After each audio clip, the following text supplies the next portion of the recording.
ਤੁਸੀਂ ਇਹ ਜਾਲਦਾਰ ਪੱਠਾ ਉੱਤੇ ਪੁੱਛ ਰਹੇ ਸੀ ਯਾਰ, ਇਹ ਬੈਣੀ ਕਲੋਨੀ ਦੀ ਬੜੀ ਜ਼ਬਰਦਸਤ ਹੈ ਜਾਲਦਾਰ ਪੱਠੇ ਦੀ ਨਾ, ਇਹ ਉਹਦਾ ਪਿਓ ਜੇ।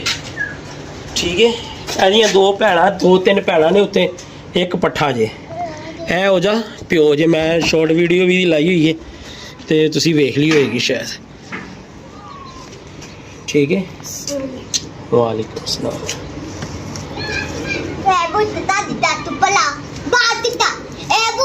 छत पे बैठा है एक, बैठा रहने दे।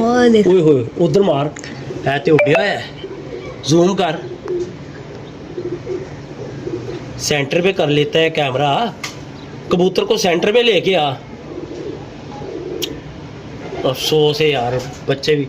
ओहो चल मैं डक के आया। लो जी, ਇਹਦਾ ਸ਼ੌਕ ਕਰੋ ਤੁਸੀਂ।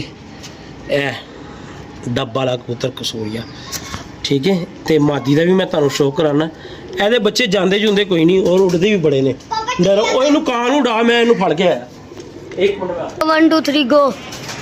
ਆਏ ਅੱਜ ਤੇ ਮਾਲੂਮ ਹੈ ਗਿਆ। 1 2 फुल दखा हुआ है यार, फुल डाल दो। माशाल्लाह माशाल्लाह हो गया, कर लिया, पकड़ लिया। चलो पापा आते हैं तो फिर आपको दिखाते हैं।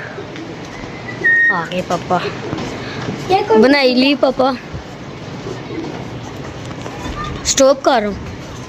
उतरे तुम्हें ਇਹ ਮਾਦੀ ਯਾਰ ਫੁੱਲ ਝੋਲ ਭਰੀ ਹੈ, ਥੋੜੀ 2 ਮਹੀਨੇ ਤੱਕ ਖਲਾ ਰਹੀ ਹੈ। ਉਹ ਜਾਲਦਾਰ ਕਬੂਤਰ ਨਾਲ ਨਾ ਇਹ ਮਾਦੀ ਲਾਈਏ, ਔਰ ਮੇਰੀ ਉੱਡੀ ਵੀ ਹੋਈ ਹੈ। ਉੱਥੇ ਬੈਠੇ ਯਾਰ। ठीक है, ए माती लाई हुई है और बच्चे भी उड़ा रही है, आप भी उड़ी है। ए 2 भरा किसी ने सानू दिते सी भैणा, एक मैं उड़ा के जोड़े पाली से। देख लो जी, बाहर के 3 पाले थे। ठीक है, और माशाल्लाह बहुत अच्छा रिजल्ट है। 9 रुपये का वेला शाम का। झूठ बोलने का फायदा कोई नहीं है ना, मतलब है साड़ी कबर से आके किसी ने पैना है तो ना असी झूठ बोल के फायदा की। ਇਹਦਾ ਬੱਚਾ ਜ਼ਾਇਆ ਨਹੀਂ ਜੇ ਹੁੰਦਾ, ਉੜਦਾ ਵੀ ਜੇ, और बैठनियाँ उठनियाँ भी बहुत कमाल ने। ठीक है जी, ए वेख लो जी। लो जी, मैं तुहानू 9 कबूतरां दा शौक करान लगा वा। यकीन मनो, रोजा कबूतर जे।